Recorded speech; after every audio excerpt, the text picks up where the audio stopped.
Oh, what's going on YouTube? Colonel here. Welcome back to another PSO2 video. So today I'm actually just going to be talking about an article that popped up. I feel like I say that a lot as far as articles that pop up over on the NGS website. But I saw this article come up and I had a conversation with some people on stream, and I wanted to bring this to you guys' attention because I feel like if we're gonna rag on Sega, we should be ragging on Sega for things that they actually do kind of mess up and don't always get on top of. However, when they are actually doing the right thing and they are actually paying attention, not a huge fan of just being like, well, they don't care, they don't do this. So I want to bring it to your attention because not everyone sees these things, not everyone looks at them.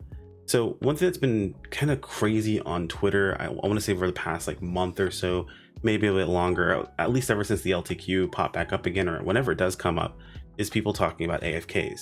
People get really bent out of shape by people AFKing in combat zones and in limited quests and things like that. And people are always like, well, I do this and I do that and I take care of people this way and take care of people that way. And I've always had personally the stance of just report this person and move on with your day.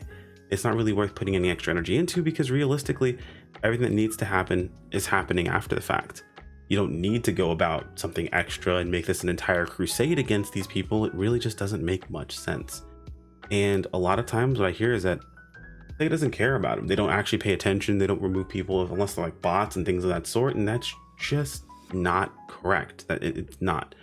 So I saw this pop up and I wanted to talk about it because it answers exactly what I was talking about. So we have these articles that pop up every month or so, every 2 months, where Sega just quite literally lets us know everyone they've banned.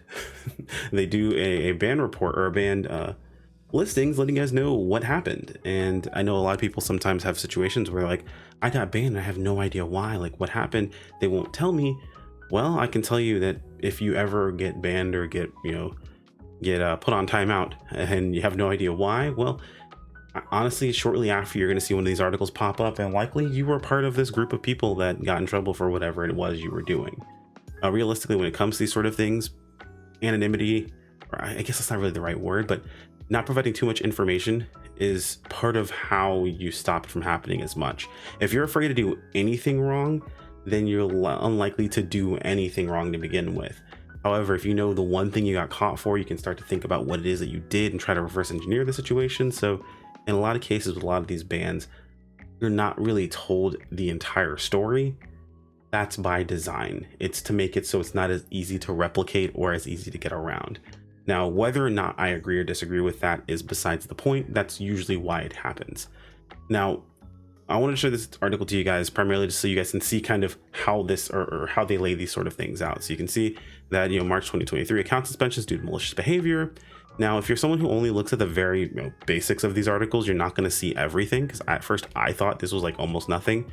But we can see a period during which suspensions were implemented was all throughout March. So if you got in trouble during this time frame, it was for one of these reasons.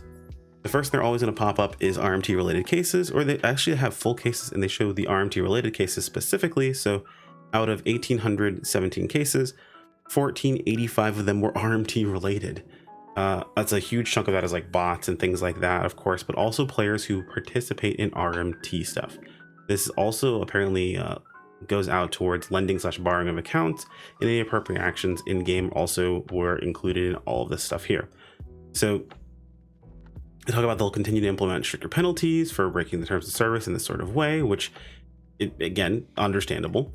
They talk about what RMT actually is. It's the, the refers to the act of buying and selling game data such as Meseta for real life currency by external websites that are not affiliated with Sega Corporation. So they make it a point to mention this. This is kind of like legal, I want to call it.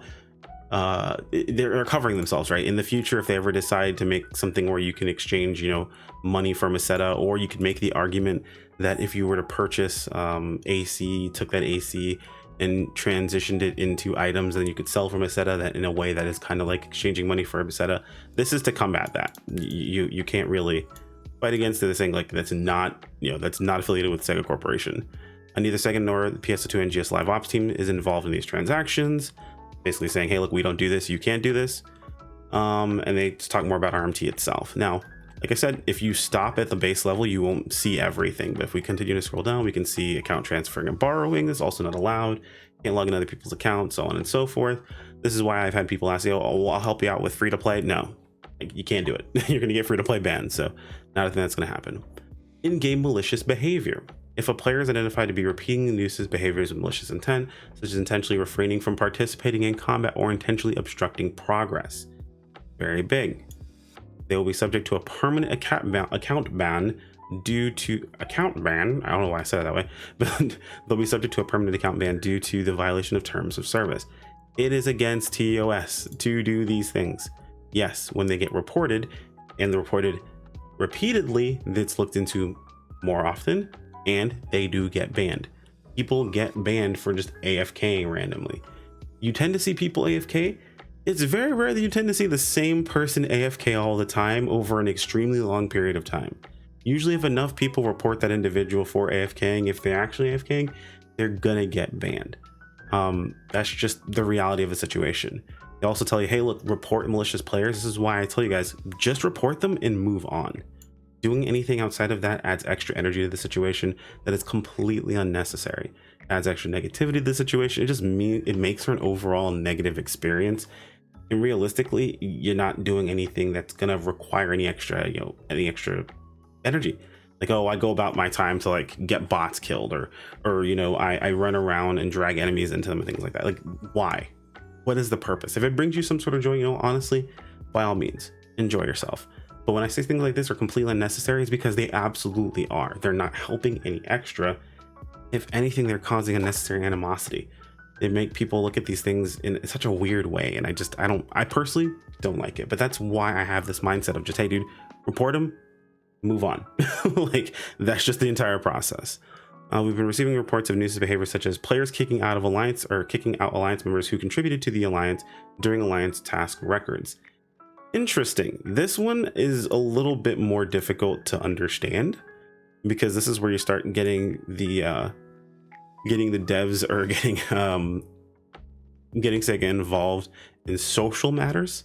Someone can contribute and still be a nuisance. So it doesn't matter if you contribute, it doesn't mean you get to be a nuisance to an alliance. So I would be a little bit more hesitant here. We'll have to see how that works. Following to such behavior, please report both your alliance name and your alliance leader to customer support. Well, careful, you might be telling on yourself. I'll just say that much. Let's see what else. Abuse of the report function, which allows players to report violations of the terms of service in game, will result in penalties. Don't false report people is what they're saying. If you do, that can get you in trouble. That's also against TOS.